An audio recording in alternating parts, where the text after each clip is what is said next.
어떤 동네에 술을 많이 마시는 아버지가 있었는데 그에게는 두 아들이 있었습니다. 알코올 중독이 된 그 아버지 때문에 가정은 파산이 되었고 두 아들은 파산된 가정을 떠나 각기 제 길로 갑니다. 수년 후에 한 심리학자가 그 알코올 중독자의 두 아들이 어떻게 되었는가 알아보았더니 놀랍게도 한 아들은 술을 전혀 입에 대지 않는 깨끗하고 총명한 사람이 되었고 다른 아들은 아버지와 같이 절망적인 술주정뱅이가 되었더랍니다. 그래서 하도 궁금해서 도대체 어떻게 해서 그렇게 되었느냐고 각 아들에게 물었더니 재미있게도 둘 다 똑같은 질문을 하더랍니다. 당신 같으면 우리 아버지 같은 분을 만났을 때 어떻게 하시겠습니까? 똑같은 상황이었지만 두 아들은 전혀 다른 반응을 보였습니다. 한 개인이 훌륭한 사람이 되고 나쁜 사람이 되는 것, 성공하고 실패하는 것은 어떤 일이 일어났느냐가 아니라 어떤 사건을 만났을 때 어떠한 반응을 보이느냐가 중요하다는 것입니다. 그래서 어떤 분은 우리에게 일어난 사건은 10%가 사실이고 90%가 그 사실에 대한 반응이라고 말하기도 했습니다. 이처럼 인생을 살아가는데 고통과 근심거리가 없는 사람은 아무도 없습니다. 문제는 그 고통과 어려움을 만났을 때 우리가 어떻게 반응하느냐인 것이죠.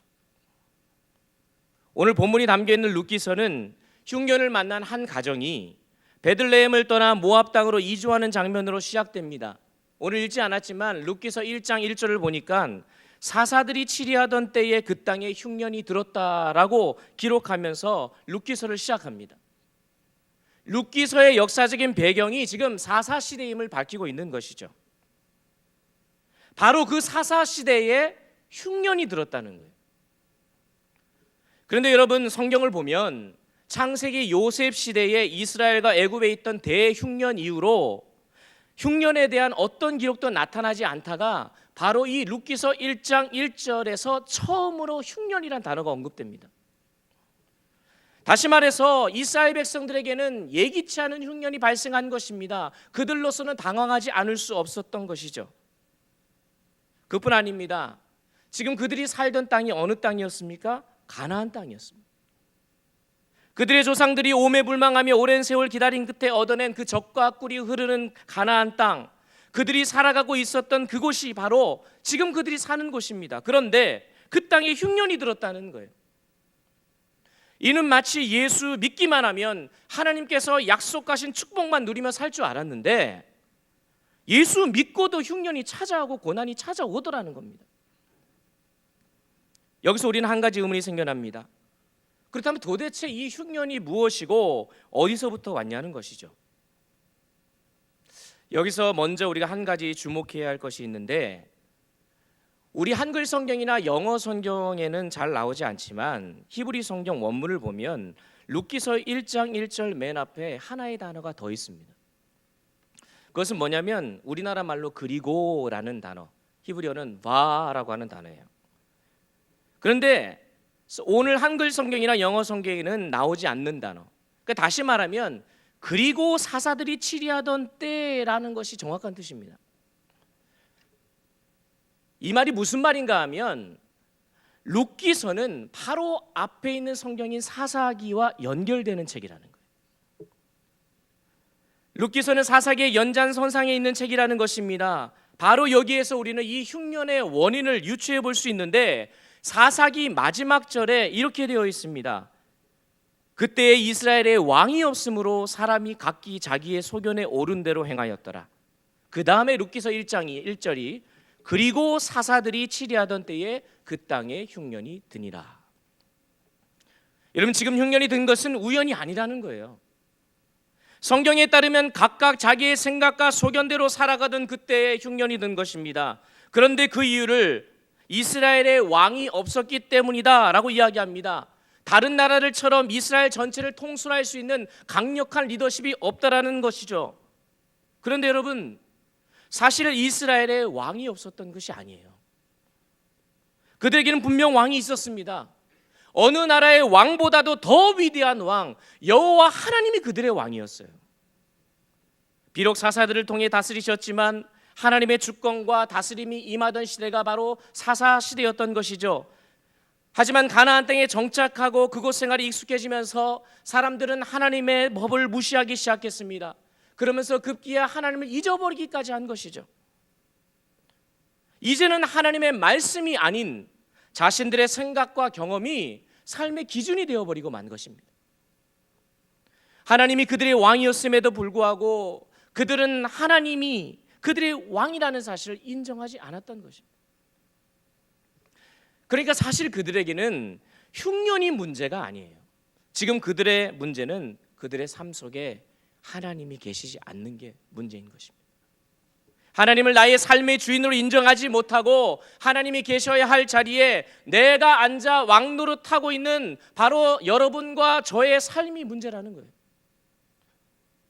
그런데 여기서 우리가 한 가지 중요한 사실을 깨달아야 합니다.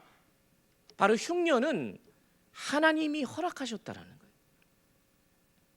성도의 삶에 주어진 흉년이라는 고난에는 반드시 하나님의 목적이 있다는 것입니다.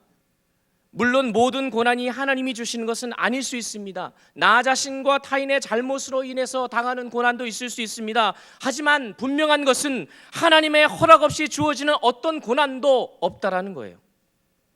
그래서 우리에겐 흉년을 만나느냐 만나지 않느냐가 중요한 것이 아니라 흉년을 만났을 때 어떻게 반응하느냐가 더 중요하다는 거예요. 그러니까 사실 그 어려움 때문에 무너지고 추락하는 것 같지만 사실은 그게 아니에요. 그 어려움의 반응을 잘못한 까닭에 무너지는 거예요. 그러므로 반응을 제대로 하기 위해서는 나에게 어려움이 찾아오고 위기가 찾아왔을 때 먼저 내 마음에서 무언가가 작동이 돼야 되는데 영적 경보장치가 울려야 돼요. 내 심령에서. 제가 미국에 있을 때 일입니다. 같이 공부하는 목사님들과 어느 날 삼겹살이 너무 먹고 싶은 거예요. 거기는 삼겹살을 한국처럼 쉽게 먹을 수가 없습니다. 한국마트에서 어렵게 비싸게 구해서 이제 학교 어느 한 공간에서 이제 구워 먹으려고 브루스타를 피고 이제 고기를 구워 먹기 시작합니다. 너무 맛있게 먹고 있는 그 순간 사이렌이 막 울리는 거예요. 난리가 났습니다. 학교가 사이렌이 울려서 갑자기 3분 안에 소방차 3대와 구급차 1대와 경찰차 2대가 온 거예요. 그러니까 깜짝 놀란 거죠. 이런 일을 한 번도 경험해보지 못하니까 같이 먹던 목사님들이 겁에 질려서 창문으로 넘어서 도망가고 저는 어떻게 할지 모르고 가만히 있다가 어떤 한 목사님과 얼떨결에 그냥 그 자리에 남게 된 겁니다. 근데 경찰이 왔어요. 어떤 일이 벌어졌느냐 이제 묻기 시작합니다. 근데 사실 미국에서는 그런 일이 벌어지면 벌금을 내게 돼 있습니다. 그러니까 장난 전화도 하면 안 되는 거죠. 그래서 사실 솔직하게 여차했다. 내가 삼겹살이 너무 먹고 싶었다. 그런데 이렇게 사이렌이 울릴지 몰랐다라고 하면서 막 눈물을 조금씩 흘리면서 삼겹살이 너무 먹고 싶은 마음을 표출하고 또 얘기를 하니까 경찰이 또 가뜩이나 아직까지 영어가 서투니까 이해를 해주더라고요. 그러면서 경고장을 하나 주더라고요. 다행히 벌금은 먹지 않았습니다. 그 이후로 제가 고기를 먹었을 거예요, 안 먹었을까요? 먹었습니다. 근데 그 다음부터 먹을 때는 어떻게 했냐? 이 위에 달려있는 그 경보장치 있죠? 그걸 떼고 먹었어요. 그리고 어떤 때는 거기다 비닐봉지를 싸면 감쪽같이 연기가 들어가지 않습니다. 그러니까 다시 말하면 연기가 올라가서 영적 그 경보장치가 울려서 바로 출동해버린 거예요. 근데 여러분 만약에 요즘 불이 되게 많이 나지 않습니까? 만약에 정말 불이 나고 위급한 상황인데 그 경보장치가 안 울렸다 생각해 보십시오.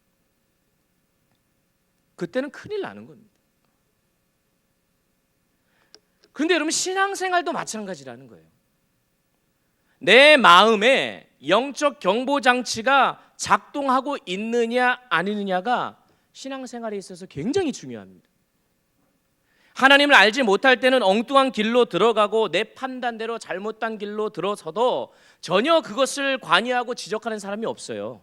그런데 하나님을 알고 나니까 한 걸음만 엉뚱한 길로 떼어도 금방 적신호가 울리고 경보장치가 울리는 것, 그것이 신앙생활을 하는 저와 여러분의 특권인 것이에요, 여러분. 그래서 흉년이 나에게 찾아왔을 때 내 마음에 영적 경보장치가 울려서 지금 이 흉년이 도대체 왜 나에게 왔는지 점검할 수 있어야 한다는 것입니다. 그런데 이러한 영적 경보장치가 오늘 본문에 등장하는 엘리멜렉과 나옴이라고 하는 이 가정에서는 울리지 않았던 것 같습니다.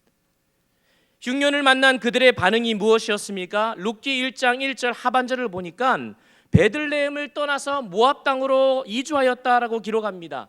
지금 흉년이 일어났는데도 영적 경보장치가 제대로 작동되지 않으니까 그저 흉년을 피해서 좀 더 나은 곳으로 가면 괜찮을 거라고 생각한 거예요. 여러분, 더욱 아이러니한 사실이 무엇인지 아십니까? 엘리멜렉이란 이름이요, 나의 하나님은 왕이시다라는 의미를 가지고 있는 그런 이름입니다. 여기서 그 부모의 신앙이 얼마나 깊었는지 충분히 짐작할 수 있는데, 평생을 엘리멜렉이라고 불리면서 나의 하나님은 왕이시다라는 사실을 인이 박히도록 들었던 사람이 이 엘리멜렉이에요. 그런데 그가 하나님을 자신의 왕으로 인정하지 않은 것입니다. 결국 그들의 반응의 결과는 아주 비참했습니다. 모압 땅으로 이주한 다음 처음으로 언급되는 내용이 여러분 뭔지 아십니까? 엘리멜렉이 죽습니다. 3절에 엘리멜렉이 죽고 이렇게 되어 있어요. 살려고 내려간 곳에서 어떻게 됩니까? 오히려 죽게 된 것입니다. 베들레헴을 떠나 모압으로 가서 더 나은 삶을 살 수 있을 것이라는 그들의 계획이 순식간에 물거품이 되어버리고 만 것입니다.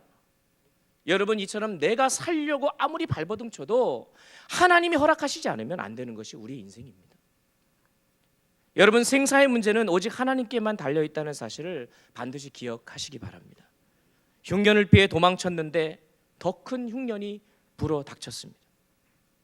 졸지에 과부가 되어서 절망과 좌절에 빠져있던 나오미, 이제는 좀 정신 차리고 영적 경보장치가 울려서 이제는 뭔가 다른 반응이 나와야 되는데 그 다음의 반응이 너무 놀랍습니다. 남은 두 아들을 하나님께서 금하신 모압 여인들과 결혼을 시켜버려요.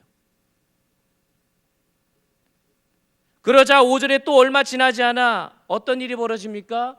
두 아들 말론과 기론이 또 죽습니다. 흉년을 피하면 더 나아질 거라 생각했는데 오히려 흉년을 피하니까 더 큰 흉년이 찾아오더라는 거예요. 여러분, 여러분의 삶에 어려움이 있어 피하고도 싶고 도망치고 싶을 때가 있으시죠? 하지만 오늘 룻기의 말씀은 피하고 도망가는 것이 능사가 아니라는 사실을 우리에게 분명히 말씀하고 있습니다. 그렇다면 이 흉년 앞에서 우리는 과연 어떻게 반응해야 할까? 오늘 이 본문의 말씀을 통해 두 가지를 살펴보려고 합니다.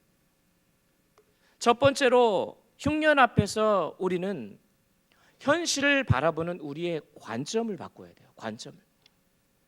다시 말하면 흉년을 만났을 때, 고난을 만났을 때 우리 안에 이 생각의 전환이 일어나야 한다는 것입니다. 오늘 본문 6절을 보면 그 여인이 모압 지방에서 여호와께서 자기 백성을 돌보시사 그들에게 양식을 주셨다 함을 듣고라고 기록되어 있습니다. 모압 지방에 있던 나오미가 고향 땅 이스라엘의 소식을 듣게 됩니다. 어떤 루트를 통해서 듣게 되는지는 모르겠습니다. 그런데 흉년이 끝나고 풍년이 찾아와서 많은 곡식을 거두게 되었다는 기쁜 소식을 접하게 됩니다. 그런데 여기서 전에는 찾아볼 수 없었던 매우 놀라운 고백 하나를 발견하게 돼요. 그것이 뭐냐면 방금 읽었던 6절에서 여호와께서 자기 백성을 돌보셨다라는 나오미의 고백입니다. 여러분, 나오미는요, 흉년을 피해 도망친 사람입니다. 자신이 처한 상황을 비관하며 어쩌면 하나님을 원망하면서 하나님이 아닌 자신의 생각과 경험대로 움직였던 사람이에요. 그런데 그러한 자의 입에서 여호와께서 자기 백성을 돌보셨다라는 고백이 흘러나온 겁니다. 놀라지 않을 수 없습니다. 특별히 여기서 돌보셨다라는 이 히브리 단어가 파카드라는 단어인데 이 원래 의미가 뭐냐면 방문하다, 이런 뜻입니다. 그런데 그냥 방문이 아니라, 갑작스러운 방문이 아니라 예전부터 계속해서 오랫동안 쭉 지켜보다가 인간이 아무것도 할 수 없는 그 순간 하나님께서 방문하신 것을 가리켜서 파카드라고 하는 거예요. 여러분, 창세기 21장 1절을 보면 하나님이 사라에게 찾아오셔서 사라가 잉태하는 장면이 나와요. 근데 그때 이런 표현을 똑같이 씁니다. 여호와께서 사라를 돌보셨다. 그러면서 파카다라는 표현을 사용합니다.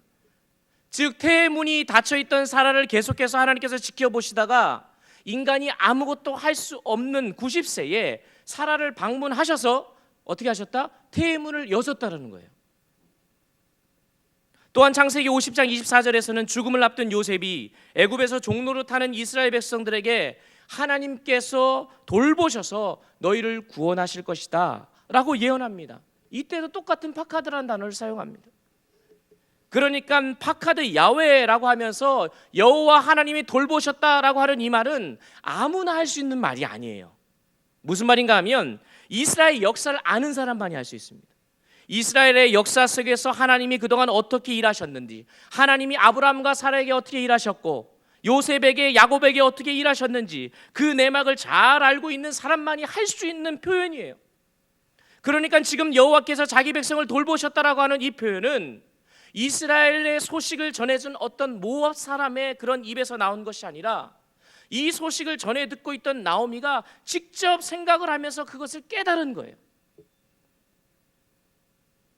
이스라엘의 풍년이 찾아왔다는 소문을 듣고 누구보다도 하나님을 잘 알고 있었던 나오미가 즉각적으로 파카드 야훼 이스라엘이라고 하면서 여호와 하나님께서 이스라엘을 돌보셨구나.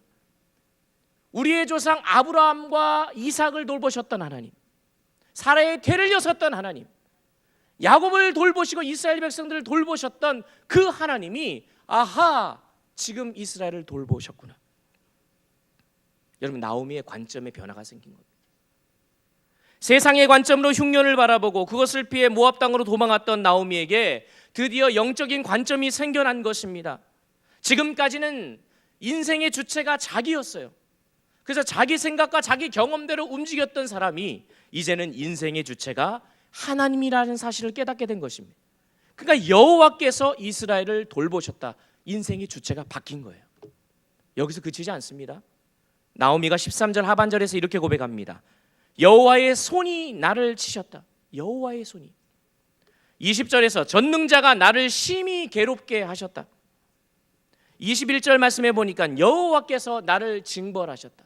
여호와께서, 전능자가 여호와께서. 무슨 말입니까? 지금까지의 또 지금 행해지고 있는 이 모든 것에 역사하는 그 뒤의 배경에는 하나님이 계시다는 사실을 알고 고백하고 있는 것이죠. 무엇보다도 여호와가 나를 치셨다. 전능자가 나를 괴롭게 하셨다.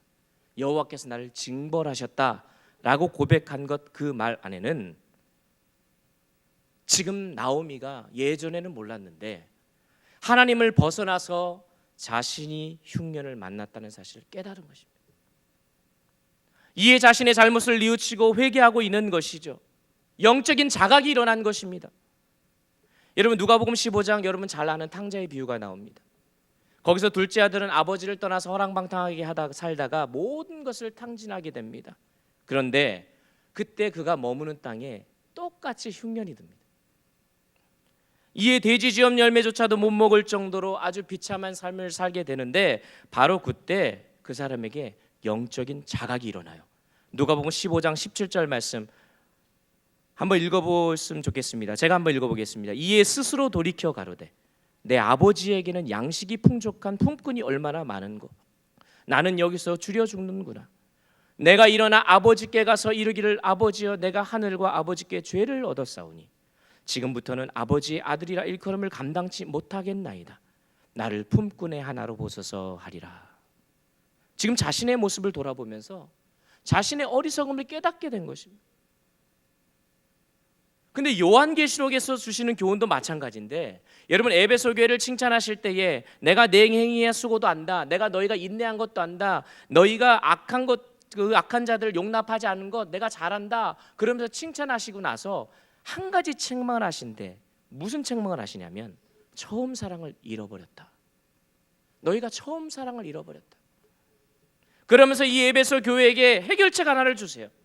그 뒤에 이어서 나오는 말이 뭐냐면 너희가 처음 사랑을 잃어버렸으니까 그러므로 어디서 떨어졌는지를 생각하고 회개하라. 여러분 생각하라는 거예요. 도대체 내가 예전에 하나님을 향한 그 뜨거운 마음이 있었는데 왜 지금 그게 없어졌는지 생각을 해보라는 거예요.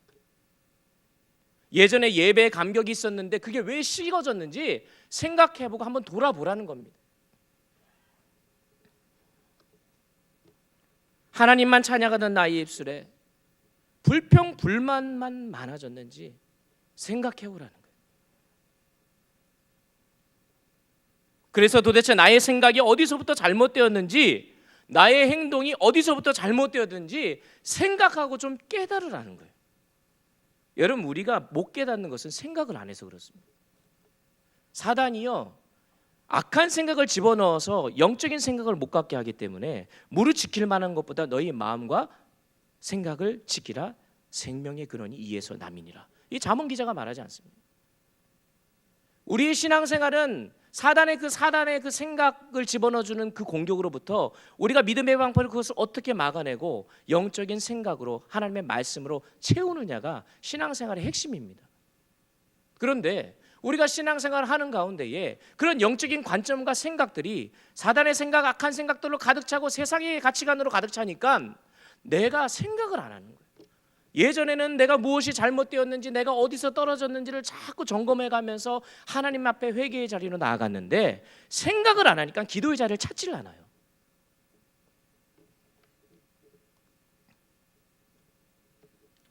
바라기는 오늘 이 밤에 저와 여러분의 심령 속에 영적 자각이 일어나길 간절히 소원합니다.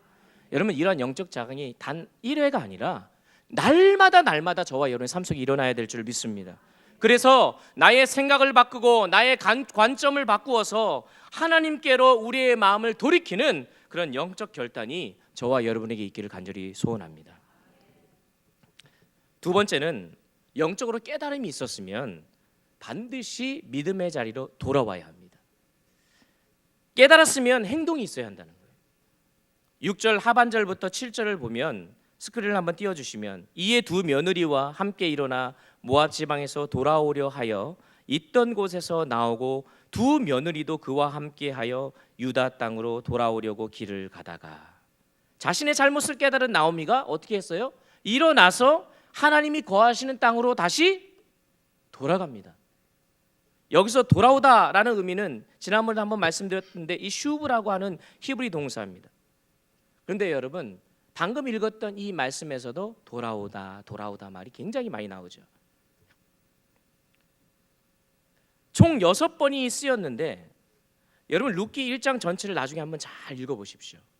자그마치 11번이나 돌아오다라는 단어가 사용됩니다. 이 말이 무슨 말인가 하면, 여러분, 한 단어가 성경에서 반복될 때는 그 단어가 굉장히 중요한 단어예요. 이게 성경을 읽는 방법입니다. 한 단어가 반복이 되고 특히 동사가 반복될 때, 무엇을 하는 행동들이 반복될 때는 그 반복되는 것이 잘못되었거나 아니면 반복된 것이 하나님 앞에서 믿음의 반응이거나 이런 경우가 굉장히 많습니다. 여러분, 돌아오다 자그마치 룻기서 1장에서 11번을 사용하고 있다는 것은 뭐냐면 이 룻기서 1장이 강조하고 있는 내용 중에 중요한 의미가 담겨 있다는 거예요. 여러분, 히브리어에는요 특히 회개라는 단어가 없습니다. 회개하다라는 단어가 없어요.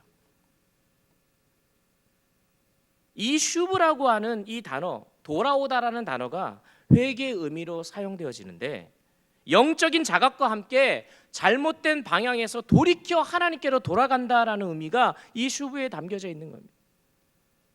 백날 깨달아도 돌이키는 행동이 없으면 안 된다는 것입니다. 탕자의 비유에서도 영적인 자강이 있은 후에 어떻게 합니까? 일어나서 아버지께 돌아가요. 깨달은 거기서 머물렀으면 그것은 회개가 아니고, 깨닫고 자기가 죄인임을 알고 나서 아버지께로 돌아가는 그 뒤 행위가 중요하다는 겁니다. 에베소 교회를 향해서 아까도 말씀드린 대로 책망했어요. 너희가 처음 사랑을 잃어버렸다. 그러면서 그러므로 너희가 어디서 떨어진 것을 생각하라, 그리고 회개하라 라고 말씀하신 후에 뭐라고 얘기하냐면, 회개하여 처음 행위를 가지라. 너희가 처음에 하나님 앞에서 했던 그 행동을 다시 한번 회복하고 돌아가라. 행동을 고치라 라고 말씀하고 있는 것입니다. 돌이키라는 거예요. 여러분과 저의 주특기, 깨닫기는 참 잘합니다. 말은 잘해요. 이게 잘못된 거 아니냐고, 이대로는 안 된다고 말은 잘합니다. 근데 움직임이 없어요. 영적으로 마찬가지입니다. 예배의 감격이 사라졌어요. 그러면 그 원인을 분석을 나름대로 고민하면서 왜 내가 떨어졌는지 파악을 해야 되는 거 아닙니까? 여러분, 금요일 예배 시간이 몇 시입니까? 몇 시예요? 8시예요. 제가 원래 저 창신교회 온 지 얼마 안 됐으면 이런 얘기 안 합니다. 저도 한 7개월 정도 됐는데, 여러분, 금요일 예배 시간이 8시예요. 그런데 예배 5분 10분 늦는 거 별로 대수롭지 않게 생각합니다, 우리 성도님들이. 그럼 어떻게 해야 돼요? 10분 일찍 나와서 기도로 준비하는 이런 돌이킴의 행동의 결단이 우리 안에 있어야 돼요. 예배를 시작할 때 찬양팀이 찬양을 인도하는데 2분 앉아 계세요. 저는 요거는 정말 심각하다고 봐요. 예배를 시작할 때 찬양팀이 찬양을 시작하는 첫 찬양을 부르지 않으면 내가 예배드린 거로 간주하지 않겠다라는 어떤 결단을 가지고 행동을 바꾸는 어떤 결단과 움직임이 없으면 그것은 돌이키는 것이 아니라는 것입니다. 이건 한 예로 말씀을 드린 겁니다. 여러분, 회개의 핵심은요, 주님 잘못했습니다, 용서해 주세요가 아니에요. 잘못된 길에서 돌이켜 떠나는 것이 회개입니다. 이렇게 행동을 돌이키기 위한 그런 영적 몸부림이 저와 여러분의 삶 가운데 매일매일 있어야 할 줄 믿습니다. 그런데 문제는 뭐냐면 돌이키는 것이 그리 쉽지 않다는 것이죠. 왜 그런지 아십니까? 돌아가기 위해서는 두 가지가 반드시 수반되어야 하기 때문에, 그게 뭐냐면 떠남이라는 것과 포기라는 것, 이 두 가지가 수반됩니다. 나오미가 떠나야 할 모압 땅, 비록 남편을 잃었습니다. 두 아들을 잃은 죽음의 땅이기도 하지만 여러분, 모압 땅에서 10년 이상을 살았어요.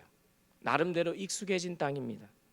뿐만 아니라 다시 고향으로 돌아간다 해도 새로운 곳에서 다시 적응해야 하고, 고향을 버리고 떠났잖아요, 나오미가. 그러면 그 고향 사람들이 그를 향해서 어떻게 반응할지 두려웠을지도 모르겠습니다. 근데 나오미는 단호했습니다. 모든 것을 감수하면서 과감히 모압 땅을 떠나서 유다 베들레헴으로 향하게 됩니다. 그런데 사실 나오미보다 더 큰 결단을 한 사람이 있습니다. 이방 여인 룻이죠. 유다 땅으로 향하던 나오미가 갑자기 두 며느리에게 그들의 고향인 모압 땅으로 돌아가라고 이야기합니다. 그러나 두 며느리는 소리를 내어 울며, 오늘 읽진 않았지만 10절에서 이렇게 이야기합니다. 오늘 읽었던 말씀 10절에서 이렇게 얘기합니다. 우리는 어머니와 함께 어머니의 백성에게로 돌아가겠나이다. 그러자 그들의 마음을 돌이키기 위해서 나오미가 설득을 시작하는데, 그 설득하는 장면이 11절부터 13절까지 계속되는 거예요. 이 긴 내용을 요약하면 이렇습니다. 핵심이 이거예요. 나는 늙어서 아들을 낳아줄 가망이 없으니까 너희들은 돌아가서 그 모압 땅에서 재혼해서 살아라. 그것이 너희가 평안을 얻는 유일한 길이다. 이게 핵심이에요. 나오미가 또 그렇게 설득했다고 한 며느리는 떠나죠.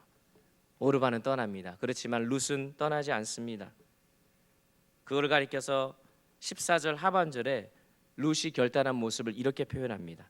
룻은 그를 붙쫓았더라.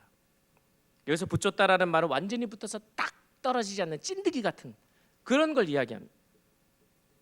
더 정확히 말하면 나오미가 믿는 이스라엘의 하나님을 붙잡고 늘어졌다는 의미가 이 안에 들어있어요. 마치 진돗개가 한 번 물면 놓지 않는 것처럼 하나님을 붙들고 늘어진 것입니다. 여러분, 아이를 주실 때까지 한나가 기도하면서 하나님을 붙들고 늘어졌던 것처럼, 축복해 주시지 않으면 절대로 놓지 않겠다고 하면서 약복강 나루토에서 천사와 씨름하던 야곱처럼 하나님을 붙들고 놓지 않는 그런 영적인 어떤 근성이 이 룻에게 있었던 것입니다. 저와 여러분에게는 이 근성이 남아 있으십니까? 저는 어렸을 때 저도 교회에서 부모님을 쫓아 어디 삼각산 기도원에 많이 갔던 기억이 납니다. 가면은 꼭 소나무를 뽑아야 된대요. 진짜 뽑히는 줄 알고 오늘은 내가 소나무를 기필코 뽑아서 가리라라는 그런 마음으로 했는데 안 뽑혀가지고 실망한 적이 있습니다. 그런데 그 정도로 하나님 앞에서 끈질기게 기도하면서 하나님을 붙들고 나아갔던 그 믿음의 선배들, 아니 우리 권사님, 장로님들, 우리 집사님들의 예전의 우리의 모습, 그 영적인 근성이 오늘날 사라져 버렸어요.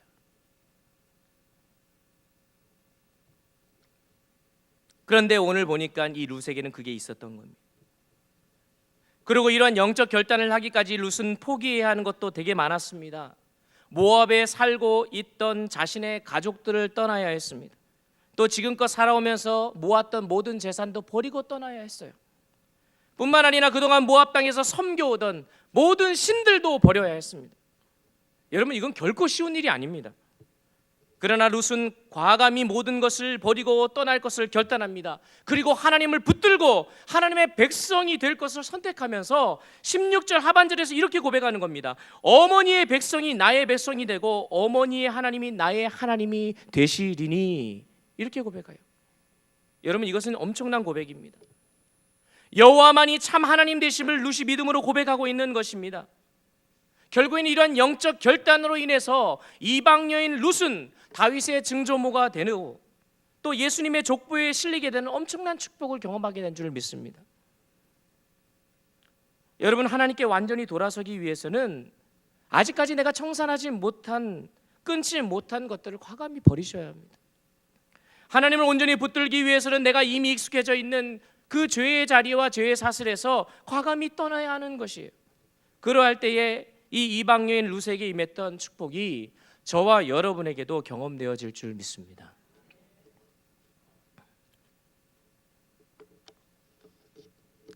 제가 아는 분의 한 친척이 어느 날 갑자기 복통을 느끼게 되었습니다. 죽을 것 같아 아파서 병원을 쫓아다녔는데 그 발병하고 24시간이 채 되지 않아 그 다음 날 돌아가셨어요. 나중에 알고 보니까 이분이 어떤 분인가 하면 굉장히 잘 참는 분이래요. 인내의 왕이 됩니다. 뭐든 잘 참는 분이에요. 그래서 평상시에 통증이 없었던 게 아니고 있었어요. 근데 워낙 잘 참아서 그 통증을 참는 거예요. 그리고 참다가 힘들면 어떻게 하냐면 진통제 하나 먹고 버티는 거예요. 대단한 거죠. 그렇게 참다가 더 이상 참을 수 없을 만큼 복통이 와서 어쩔 수 없이 병원에 갔는데 열어보니까 이미 그냥 끝이 난 거예요. 암덩어리가 그냥 다 번져 있더라는 거예요. 혹시 여러분 중에도 하나님께서 끊임없이 고난과 흉년을 통해 수없이 쌓인 애를 울려주시는데도 불구하고 영적 경보장치가 울리지 않거나 울리는 것을 아는데도 괜찮아, 이 정도쯤이야, 괜찮을 거야 하면서 별로 대수롭지 않게 생각하는 분들 혹시 계십니까? 이 정도 죄쯤이야, 괜찮을 거라고 하면서 버티고 계시는 분들 혹시 계십니까? 아직까지 청산하지 못하고 해결하지 못해서 걷잡을 수 없는 더 큰 흉년이 여러분에게 닥쳐올지도 모르는 그런 상황 속에서도 여전히 버티고 계신 분들 계십니까?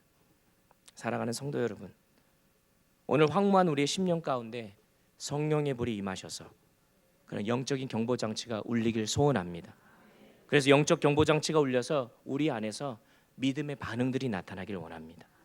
현실을 바라보는 우리의 관점이 변화되어지고 생각이 바뀌어지고 생각의 전환이 일어나서 내가 도대체 어디서부터 잘못됐고 어디서부터 떨어졌는지를 생각하는 그런 영적인 자각이 일어나는 귀한 밤 되기를 소원합니다. 아울러 거기서 그치지 말고 깨달았으면 과감한 포기와 떠남으로 하나님께 완전히 돌이키는 그런 결단이 있기를 소원합니다. 물론 우리가 의지로 할 수 있는 것은 아닙니다. 하지만 오늘도 룻이 하나님을 붙잡았던 것처럼 우리도 영적인 근성을 가지고 주님 앞에 붙들고 나아갈 때 오늘 성령 하나님께서 우리에게 힘 주심으로 말미암아 우리가 결단한 그 모든 것들을 감당함으로 하나님께 온전히 돌이키는 은혜가 있기를 소원합니다. 그래서 우리의 인생을, 우리의 가정을, 우리 창신 교회를 회복하시고 치유하시는 주님의 은혜가 저와 여러분에게 경험되어지는 귀한 밤 되기를 간절히 소원합니다. 우리 시간 함께 찬양하고 함께 기도하겠습니다. 여러분, 부흥이라는 찬양 혹시 아시는지 모르겠습니다. 이 땅의 황무함을 보소서, 하늘의 하나님 긍휼을 베푸시는 주여. 어쩌면 저와 여러분의 삶이 이런 황무한 광야 같은 그런 심령 삶인지 모르겠습니다. 혹시 여러분의 삶 가운데 삶의 여러 가지 문제와 고난과 어려움으로 인해 오늘도 고통으로 또 하나님 앞에 기도 제목을 가지고 나온 성도님들 계실 거라 생각합니다. 오늘 이 시간 하나님 앞에 이 찬양을 부르고 기도할 때에 하나님, 오늘 나의 삶의 모든 문제를 주님 앞에 올려드립니다. 그렇지만 하나님, 내 안에 닥쳐져 있는 이 흉년과 이 고난들, 그 상황을 바라보기보다 오늘도 하나님께서 허락하여 주시고 또 나에게 닥친 흉년과 고난을 통해서 나의 영적인 상태를 한번 점검하고 다시금 믿음으로 반응하여 하나님 앞에 돌이키는 은혜가 오늘 이 시간 있기를 소원합니다 라는 마음으로, 혹여나 우리 안에 태워야 할 우상들, 과감히 버리고 떠나야 할 죄의 자리, 그것들이 있다면 하나님, 오늘 성령의 불 임하셔서 그 모든 것 다 불태워 주옵소서. 우리의 죄악을 용서하시고 우리를 회복시키시고 우리를 고쳐 주옵소서. 우리 이 시간 함께 찬양하고 기도하겠습니다.